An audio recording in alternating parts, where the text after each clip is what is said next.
اللہ رسول کے مہمان ہے، کل جواب دینا پڑے گا اللہ کی عدالت میں، تب پتا چلے گا اللہ کے تذکرے سے بڑے خیر کا کوئی نہیں۔ میاں بیوی کی گفتگو میں دنیا کے تذکرے ہوتے، بچی کے رشتے کے تذکرے ہوتے، مال کے تذکرے ہوتے، بتاؤ دور دور تک کبھی دین کا تذکرہ ہے گھر کی چاردیواری میں میاں بیوی میں؟ یہ بیچارے دنیا کے جھمیلوں سے نکال کر آخرت کی طرف امت کو لے جانے والے، اور آج ہم کو تبلیغ ہضم نہیں ہو رہی، ہم اپنی مسجدوں میں بورڈ لگا کے رکھ دیے بھائی تبلیغ جماعت کا آنا منع، قیام کرنا منع، بات کرنا منع۔ ارے میرے بزرگوں ذرا سوچو تو صحیح، ان سے بڑھ کر خیر کا کون ہو سکتا ہے؟ عائشہ انہوں نے بھی یہی کہا مجھ سے، اب ہمارے شہر سے نکل جاؤ، جہاں آپ کی چاہت کی جگہ وہاں چلے جاؤ، مجھے پھیلنے نہیں دیا، اور کہا عائشہ اس پر اکتفا نہیں کیا، آوارہ اور بدماش قسم کے لڑکوں کو میرے پیچھے لگا دیا۔ اب جب انہوں نے مجھے پتھروں سے مارا ہے، کہا عائشہ دونوں جوتوں میں میرا خون جمع ہو چکا، میں چل نہیں پاتا تھا، اور جب میری آنکھوں میں اندھیرا چھا گیا میں نے زمین پکڑ لی، یعنی میں بیٹھ گیا زمین پر، اس کے باوجود بھی میری قوم پر مجھ پر دیا ترس نہیں آئی، مجھ پر رحم نہیں آیا۔ کہ عائشہ انہوں نے میرے دونوں ہاتھ کو پکڑ لیا اور مجھے پکڑا کیا، اور جو میرا قدم اٹھتا تھا ان کے پتھر چلتے تھے۔ کہ عائشہ 7.5 کلومیٹر تک مجھ کو طائف کی وادی میں دوڑایا۔ اللہ کہے گا وہ جودھ پور والوں، راجستھان والوں، تم اپنے کو نبی کا عاشق بتاتے ہو، نبی کی محبت کا دعویٰ کرتے ہو، نبی کی محبت میں نعرے بازی لگاتے ہو، تم اپنے کو نبی کا عاشق بتاتے ہو۔ ارے 14ویں اور 15ویں صدی میں راجستھان کے گلی کوچوں سے، آدم کے بستے والے انسانوں کی زندگیوں سے ہمارے نبی کا دین مٹ رہا تھا، ہمارے نبی صلی اللہ علیہ وسلم کی امت مرتد ہو رہی تھی، ہمارے نبی صلی اللہ علیہ وسلم کی امت کی بیٹیاں اپنی امت، اپنی ارمان، اپنی خواہش اور اپنی چاہت کو پورا کرنے کے لیے اپنے ایمان کا سودا کر کے منشائی زندگی گزار رہی تھی۔ مسلمان دین سے بیزار نظر آ رہا تھا، نہ یہ شکل سے پہچانا جاتا تھا یہ حضرت محمد صلی اللہ علیہ وسلم کا امت ہے، نہ اس کا لباس، نہ اس کی وضاحت، نہ اس کی شادی بیاہ کو دیکھ کر ایسا لگتا تھا یہ حضور پاک صلی اللہ علیہ وسلم کا امت ہے۔ ارے جس صدی میں دین کی دھجیاں اڑ رہی تھی، دین کے جنازے نکل رہے تھے، اور راجستھان والوں یہ تو بتاؤ تم نے ہمارے نبی صلی اللہ علیہ وسلم کے دین کے لیے کیا قربانی دی اور کتنی جان لگائی اور کتنا مال لگایا؟ میرے بزرگوں، میرے بھائیوں، میرے دوستوں، اللہ کی عدالت میں میرے کو آپ کو جواب دینا بھاری ہو جائے گا۔ یہ دعوت کی تبلیغ کی نقل و حرکت میں بار بار آپ سے عرض کر رہا ہوں، کسی ایک طبقے کا کام نہیں ہے جس نے اللہ کو رب مانا اور حضرت محمد صلی اللہ علیہ وسلم کو اللہ کا نبی جانا، وہ اللہ کے دین کا ذمہ دار ہے، چاہے تاجر ہو، چاہے مزدور ہو، چاہے صدر ہو، چاہے سیکرٹری ہو، چاہے انجینئر ہو، چاہے ڈاکٹر ہو۔ وہ سوال اللہ جو ایک مفسر اور محدث اور امام سے کرے گا اپنے دین کے بارے میں قیامت میں، وہی سوال ہمارے جودھ پور کے ٹیکسی چلانے والے سے اور آٹو رکشا کے چلانے والے سے اور صدر اور سیکرٹری سے اللہ وہی سوال کرے گا کہ یہ بتاؤ تم نے ہمارے دین کے لیے کیا کیا۔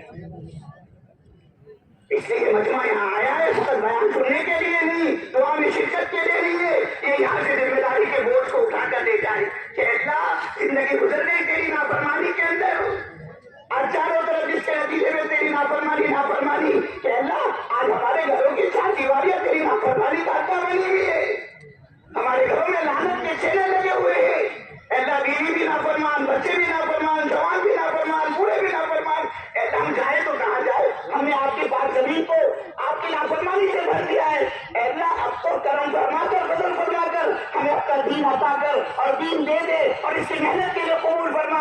اللہ کہہ رہا ہے میرے بزرگوں، جیسے بندہ ہمارے ساتھ گمان کرے ہم ویسے فیصلے کریں گے۔ اس لیے بڑا نازک دور ہے امت پر، اور ان حالات سے نکلنے کا، سنورنے کا، سجنے کا، ترقی کا، تزکیے کا، تربیت کا اور ہدایت کا راستہ یہ دین اور دین کی محنت ہے، اور اگر اسے جان بچاؤ گے، میں بتوا نہیں دے رہا، آپ یقین مانو وہ اللہ میں تمہاری زندگی کو جہنم بنا کر چھوڑے گا۔ کیوں؟ اللہ کو مسلمان پیارا نہیں ہے، اللہ کو اپنا دین نہیں پیارا ہے۔ کوئی وعدہ نہیں ہے اللہ کا مسلمان کے ساتھ، اس دھوکے میں نہ رہو۔ قرآن پاک اٹھا کر دیکھو، سارے وعدے اللہ کے دین والوں کے ساتھ، ایمان والوں کے ساتھ، اعمال والوں کے ساتھ، عزت کا وعدہ، نجات کا وعدہ، سربلندی کا وعدہ، حالات کو سازگار بنانے کا وعدہ، ذلت کی پستی سے نکال کر عزت کی چوٹی پر لے جانے کا وعدہ، دنیا کے مسائل کے حل کا وعدہ، سارے وعدے اللہ نے دین کی، ایمان کی، اعمال کی، دعوت کی شرطیں کے ساتھ رکھی۔ وہ شرائط ہم پورے کریں گے، اللہ سلوٹوں کے اندر دنیا کے حالات کو سازگار کرے گا۔ آج جو امت پریشان ہے میرے بزرگوں، اس کی بنیادی وجہ ہم اور آپ ہے، جو ذمہ داری، جو کام، جو محنت اور جو فکر اس امت کو ملا تھا، اس امت نے اس سے اپنے دامن کو جھٹک دیا۔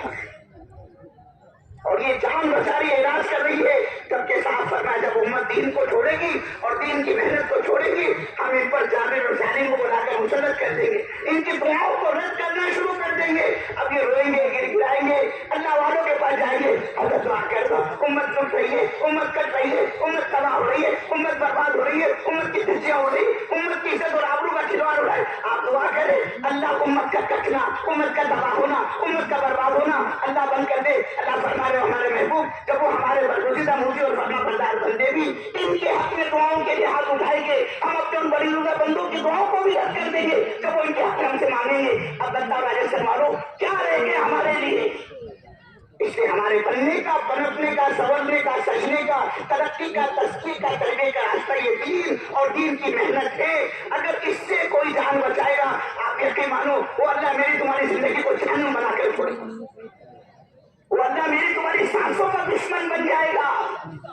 سانس کا عمر آرزان نکلی پہنے رہو معیشت اندر کا، ہم سے کٹو گے ہماری عزت کی قسم تمہارے معیشت کو تنگ کر دیں گے، جو تم چاہ رہے ہو سب دیں گے ہم تم کو، مال کے مالک، فلیٹ کے مالک، تم بنگلے کے مالک، اور کاروبار تمہارے پاس، پراپرٹی تمہارے پاس، بیوی بچوں کے تم مالک، لیکن اللہ کہہ رہا ہے ہم تمہارے چین و سکون کو غارت کر کے رکھیں گے۔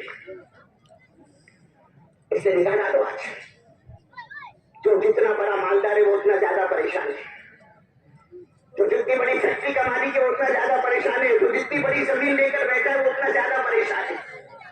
ہاتھی ہوتا ہے نا، اس کے ساتھ کھانے کی اور ہوتے دکھانے کی اور ہوتے، کوئی بولتا کوئی نہیں بولتا، کوئی بتاتا کوئی نہیں بتاتا، کام کھول کر لو بالکل صاف بات ہے۔ آج جس کی زندگی میں اللہ کا دین نہیں ہے وہ سکھی نہیں ہے، پریشان ہے، نیند نہیں آتی اس کو، ایک کنڈیشن میں بھی گھبراہٹ ہوتی ہے، رات کو نیند کی گولی کا سارے کنڈیشن لیتا ہے نیند کے لیے، نرم نرم بستر بھی اس کو کانٹے کی طرح چھوٹتا ہے، زندگی جہنم بن گئی۔ اللہ کہہ رہے تیرے سانسوں کا دشمن بن جاؤں گا، تیری راتوں میں نیندیں حرام کر کے چھوڑوں گا میں، اور اللہ ظالم نہیں، یہ بھی سن لو، اللہ ظالم نہیں ہے، نہیں اللہ ظلم کو پسند کرتا ہے، نہیں خدا ظلم کرنے والوں کو پسند کرتا ہے۔ اس کے ساتھ فرمایا مایا فرماؤ بے عذابی تم، اور ہمارے بندوں تم کو تباہ کر کے، برباد کر کے، ہلاک کر کے، اور تمہاری راتوں کی نیندیں حرام کر کے ہم کو کیا ملے گا؟ اللہ کہہ رہا ہے، اور اللہ کو بیمانوں سے کیا ہمدردی، اللہ کو مسلمان سے کیا دشمنی، لیکن یہ مسلمان یہ ایمان والا ڈھنگ کا مسلمان تو بنے۔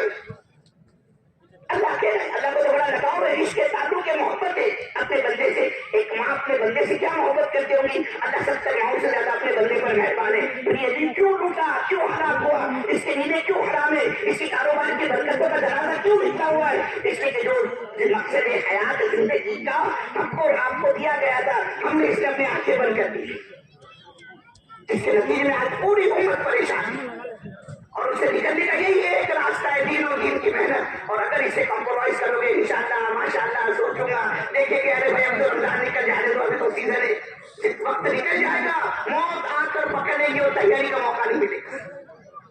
اس لیے کہ ہم کو بھی پتا یہ اجتماع تمہارا کس کس کی زندگی کا آخری اجتماع ہے، بہت ہو گیا اجتماع، گھبراؤ مت، قیامت کو ابھی بہت وقت باقی ہے، لیکن ہم اور آپ زندہ رہیں گے اس کی گارنٹی کیا ہے؟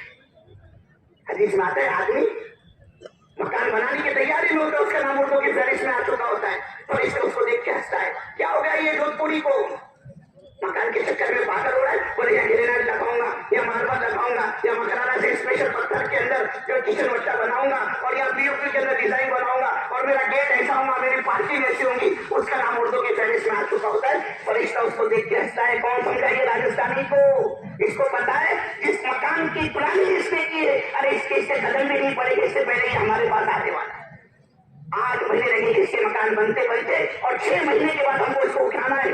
15 شعبان کو کنفرمیشن لیٹر آ گیا ہے ہمارے پاس میں کہ یہ عید جس کی زندگی کی آخری عید ہوگی، یہ دوبارہ عید نہیں دیکھے گا۔ حدیث اللہ کی نبی کی حدیث کا خلاصہ عرض کر رہا ہوں، حضور فرماتے ہیں آدمی نکاح کی تیاری میں ہوتا ہے، کہاں کی لڑکی ہے؟ کہا وہ جودھ پور کی، کہاں نکاح ہو رہا ہے؟ بولے فروزی میں۔ اب وہ فروزی تو پرانا علاقہ ہے، چھوٹے مکان ہے، کیا کرتا ہے یہ؟ بولے اپن وہ روڈ کے اوپر بڑے بڑے لانس بنے ہوتے ہیں نا، ویڈنگ ہال، وہ بک کرتا ہے۔ آدمی کے پاس مال ہو تو اس کو مستی سوچتی، سنت شریعت سادگی کا نکاح سمجھ میں نہیں آتا اس کو، مال ہے نا تو وہ اپنا اثر بتاتا ہے، تو مسجد میں نکاح نہیں کرے گا، ہال میں نکاح کرے گا، فنکشن ہال جائے گا۔ اب اس نے وہ بک کیا، اب بولے کیٹرس، بولے اپنے راجستھانی کھانے بہت پرانے ہو گئے، بامبے سے کیٹرس منگائیں گے، بولے